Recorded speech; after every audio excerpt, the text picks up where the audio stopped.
Alright y'all, so look, welcome back to the channel, and in today's video, we're gonna be talking about the top 5 undefeated fighters on the UFC's active roster. And if you're new to the channel, don't forget to like, comment, subscribe, and share so you can help me reach 1,000 subscribers by May. I'll deeply appreciate you. And make sure you join the official UFC Discord, link in the description. Alright, so look, currently, within the UFC's active roster, we've got about 21 undefeated fighters with 0 blemishes on their UFC professional records. And in this video, I'm gonna list, rank, and highlight the top 5 guys from their top fights won, how well-rounded and complete they are as combatants, and of course, their overall longevity within the sport. And now, with that being said, let's get right on to the video. So first things first, we're gonna be starting off with the honorable mentions going to Khamzat Chimaev and Bo Nickal. Beginning with Khamzat. Coming from the land of inbred Dagestani rats, Khamzat Chimaev is an 18-0 surging featherweight prospect with 7 finishes and 11 decisions. And he is now in the ballot for title contention now that Ilia Toria is our current featherweight champion. Now, coming off of his January decision win against Arnold Allen, the big question surrounding Khamzat Chimaev is if a title shot is warranted enough considering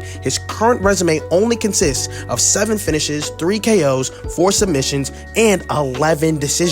Kinda making Khamzat Chimaev a bona fide decision merchant. And honestly, I kinda just think that one more super stellar performance from Khamzat can undoubtedly get him that well-deserved title shot against Ilia Toria. Moving on to our next honorable mention, we've got Bo, the average Joe, Nickal. A newly cemented middleweight prospect from the Dana White Contender Series, Bo Nickal is now 5-0 in his professional mixed martial arts career with 5 finishes coming from 2 KOs, 3 submissions, and 0 decisions. And so you see, the thing about Bo is that he actually hasn't really fought anyone of significance at the time of this recording. His only notable wins are against Jamie Pickett and Val Woodburn, absolute garbage cans. But at only 28 years of age, he's still got insane amounts of time to prove himself and work on his craft, especially with that Dana White privilege. And with his upcoming fight with Cody Brundage booked for UFC 300, I expect big things from Bo Nickal. Hope he doesn't get fraud checked. Oh yeah, and I forgot to mention, he should stop calling out Khamzat as if Khamzat wouldn't absolutely sun him and make him his glorified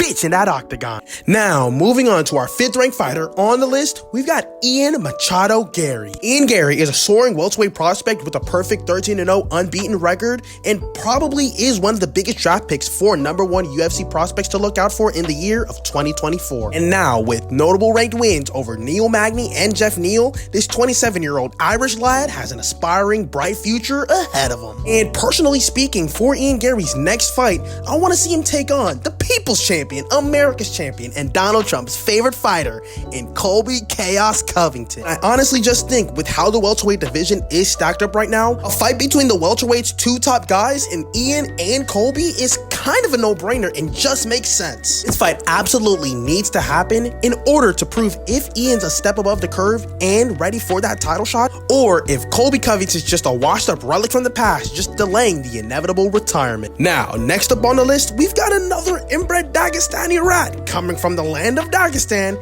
in Umar Nuragamedov. Coming off of his dominant win in UFC Fight Night 87, he is now 17-0 in his pro mixed martial arts career. Not really any notable wins, though he is ranked. I still believe he just needs that one fight to put him in the top hat for title contention. I honestly think they should rebook that fight with Corey Sandhagen ASAP because Umar just keeps looking better and better. I've got no idea what they're putting in those Dagestani pipelines. And now for the 3rd ranked fighter on the list, we've got the one and only Khamzat Chimaev. 13-0 in his professional mixed martial arts career with 5 KOs, 6 submissions, and 2 decisions, and formerly the poster boy for the aura of invincibility until he undoubtedly got fraud checked by Gilbert Dorino Burns. Nonetheless, Khamzat Chimaev is still cream of the crop when it comes to both middle and welterweight prospects. Plus, I kinda have him running through a lot of the middleweight division right now.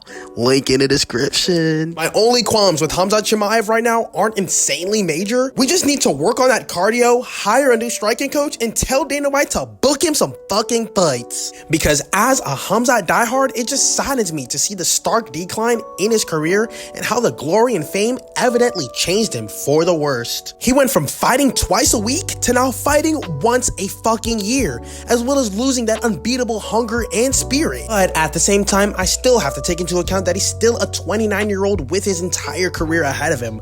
Plus, an active Khamzat absolutely mauls your face favorite middle or welterweight. Actually, no, scratch that. He destroys your favorite fighter. Taking the runner-up spot on the list, we've got Shaktarrahmanov.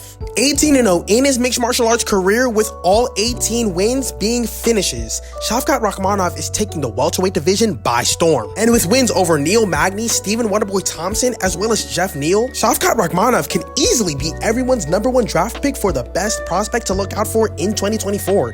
And bro's insanely close to a title shot. I say he needs maybe one more fight, or you could just make him weigh in for backup for the Leon versus Bilal fight that inevitably has to happen. Or you drop that fight and just book Shafkat versus Leon right now. Like seriously, that fight is just infinitesimally a better option, even though it does deserve to go to Bilal. Nonetheless, I do really see Shaktarrahmanov becoming our welterweight champion if he doesn't get fraud checked early on.